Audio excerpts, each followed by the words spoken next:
Hey, Mitch. Mitch. Oh, Mitch. hey, whoa. Hey, Ed, sorry. Must have dozed off. Did I miss the show? No, no, no, you haven't missed anything. We're about to talk about a classic movie from 1984. Oh, what? Indiana Jones and the Temple of Doom? No, no, no. This one's got Kate Capshaw in it. Yeah, Indiana Jones and the Temple of Doom. Yeah, and no, no, no, no. The movie poster is even done by Drew Struzan. Yeah, Indiana Jones and the Temple of Doom, Ed. No, no, and it's got a giant snake in it. Yeah. Mitch. Oh, oh, Ed, I'm so sorry. I must have dozed off. Did I miss the show? No, no, no. We're just about to start. We're going to be talking about Dreamscape. Well, Dreamscape. Oh, man, that is so weird. I had a dream about that. Or was it? Ah!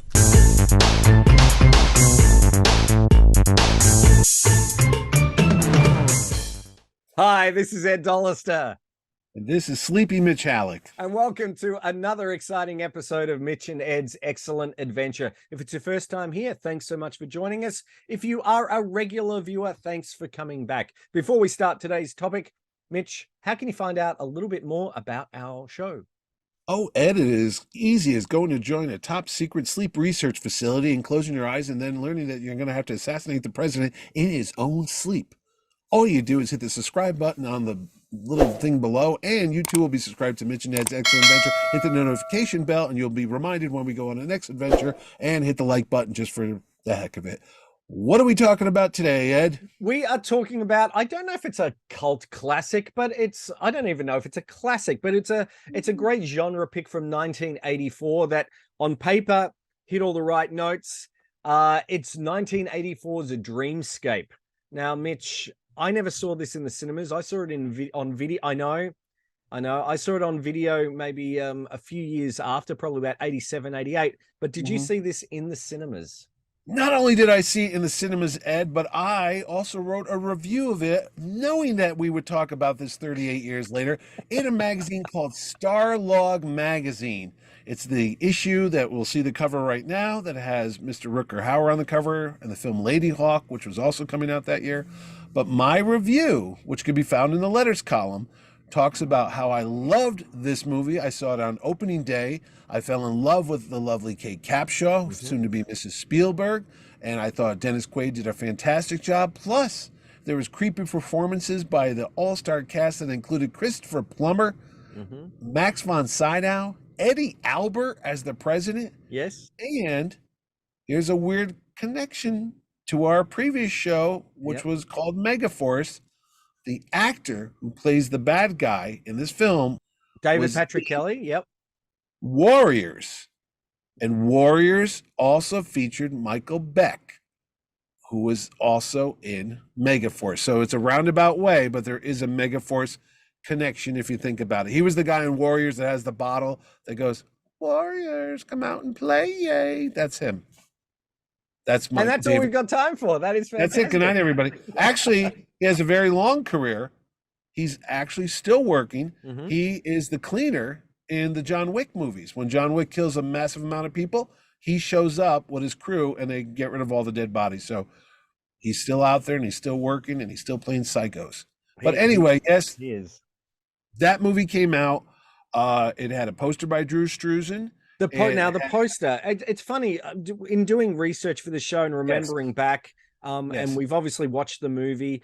The poster is very Indiana Jones-esque. Hence my Indiana Jones outfit. It looked, apart from Alex Quaid. I'm getting Alex Gardner. It wasn't Alex Quaid. No, was he in Total Recall? Who did sure, if you say Schwarzenegger play in? He was Quaid, wasn't he? Anyway, he was Quaid. That's another story for another time. Yes. Dennis Quaid playing Alex Gardner.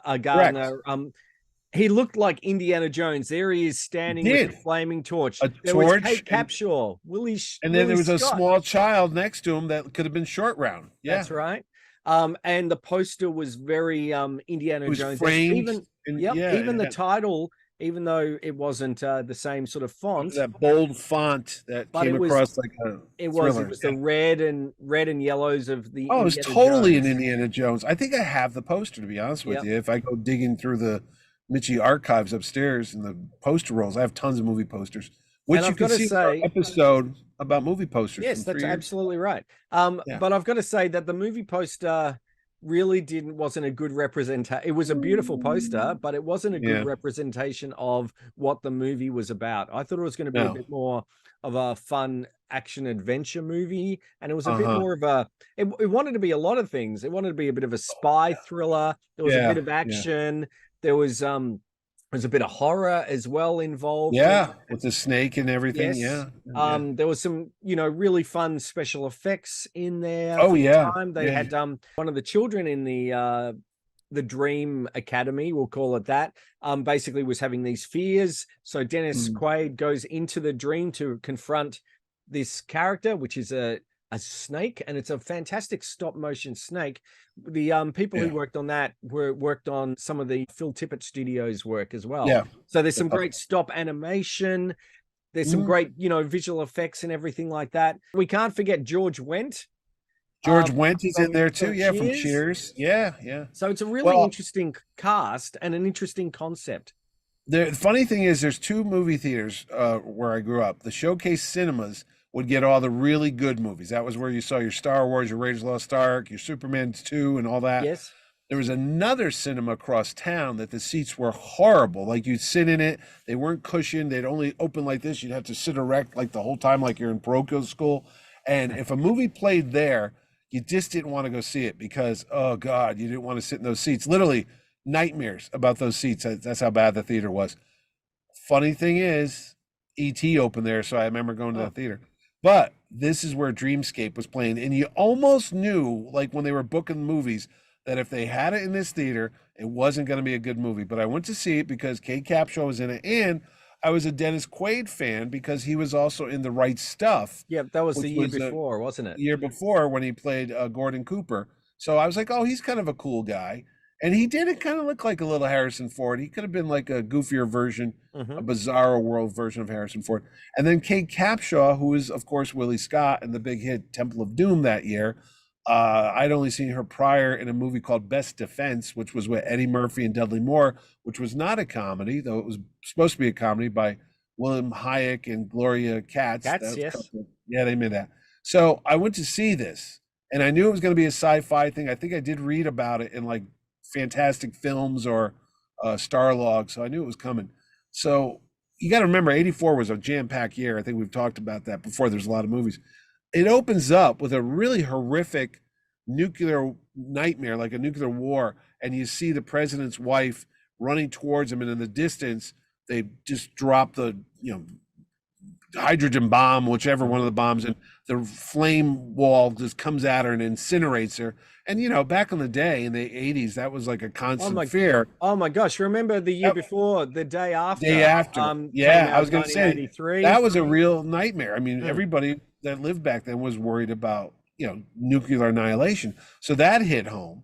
And then you're right. Then you started seeing these other stories, and you find out that the character of Alex, played by Dennis Quaid, has the ability to jump into dreams. He could actually go into your dreams and guide you and walk around and interact with stuff. And they have the basis of this movie is this old wives' tale that you can't really prove, but if you die in your sleep, you die in Or if you die reality. in your You dreams. die in your dreams, I mean, yeah, that you would die. So I always remember hearing that as a kid. So they have the ability to go into your dreams and they would murder you.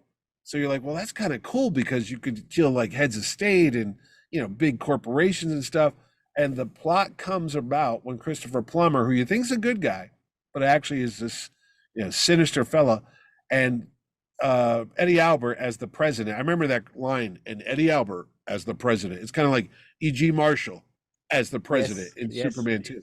So it's like really Eddie Albert was kind of known for Green Acres and a lot of comedy shows. So to see him up there as the president, but he was playing like a Ronald Reagan character, an Hmm. older guy, and he was having these horrific nightmares about nuclear war, and he wanted to do a peace treaty with the Russians. He wanted to have détente and bring down the weapons. And the CIA guys didn't want that because they were warmongers, and that was fueling the whole economy, the Cold War. So their plan was to kill the president. You're Hmm. going to find that out later. Spoiler alert: we're going to spoil this movie. And it unravels, and like you said, they're trying to be a lot of things. They're trying to be an espionage film. They're trying to be a horror movie.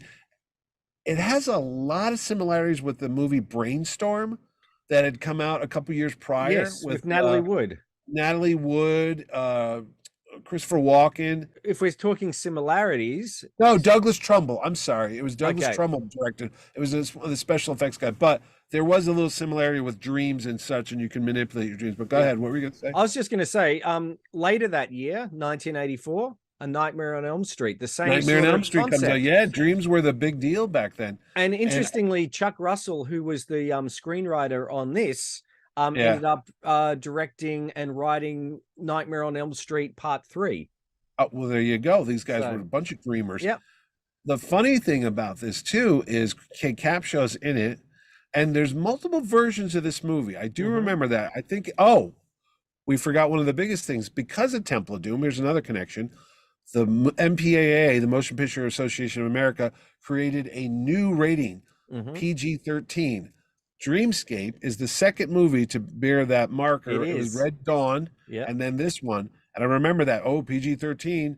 And then you did notice there was a little bit more violence in this film, a little bit more sinister tones. And you're like, yeah, I could see this freaking you out if you were a kid. So PG-13 was like that little middle ground between restricted rated R, 17 and up, and Yes. PG, which is parental guidance. So it Well, was this right in had a that bit of balance. this had like a heart being ripped out, Yeah, which is another heart what ripped out, which is Temple of Doom. We just did Sword and Sorcerer.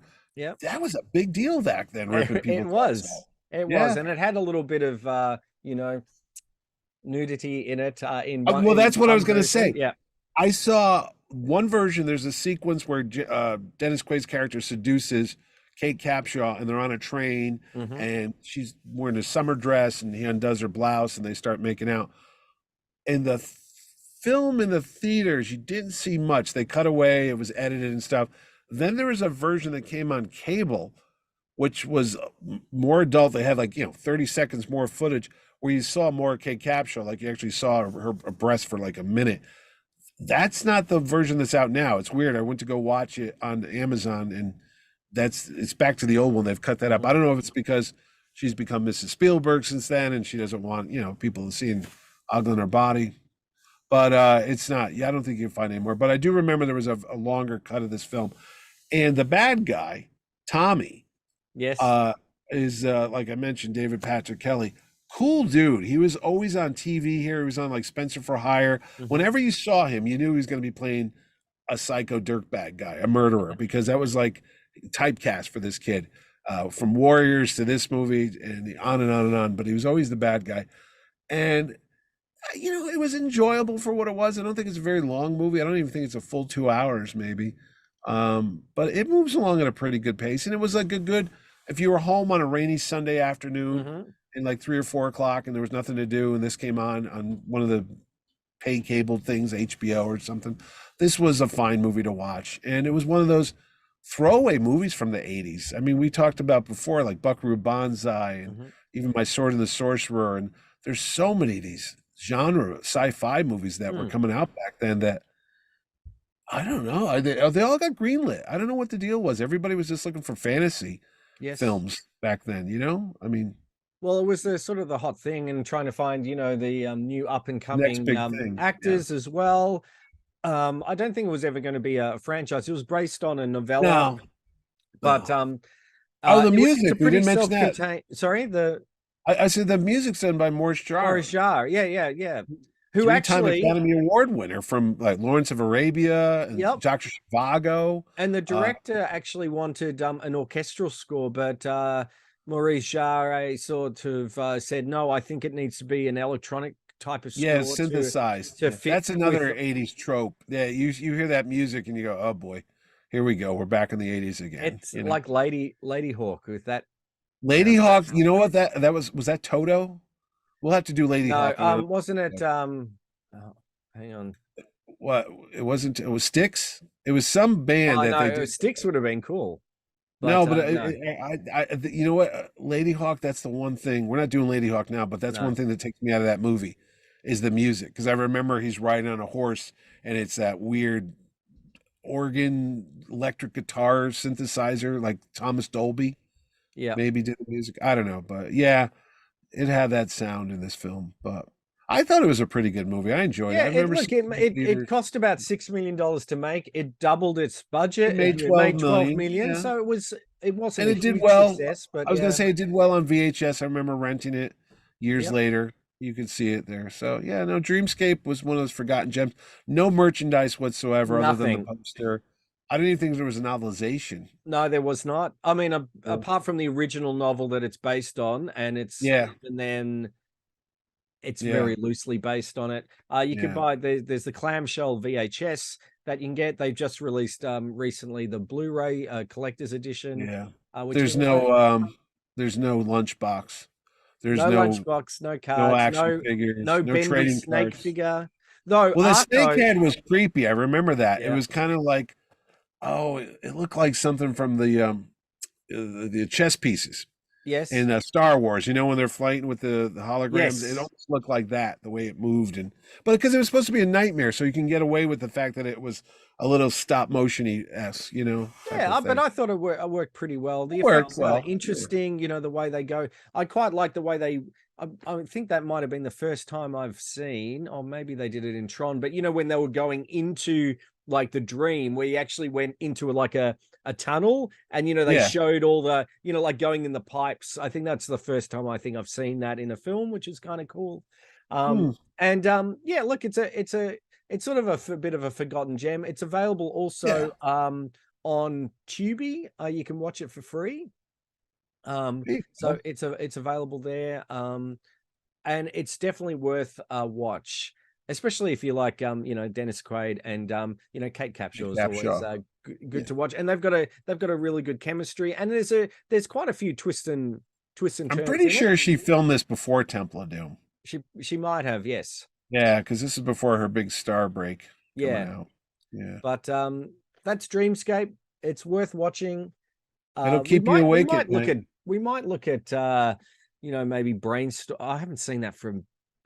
I Brainstorm. don't Oh, think I saw that. there's a whole if we just wanted to do forgotten gems of the 80s, we could be here all day. I Oh mean, my there's gosh. everything from Outland, Remo Williams, Brainstorm.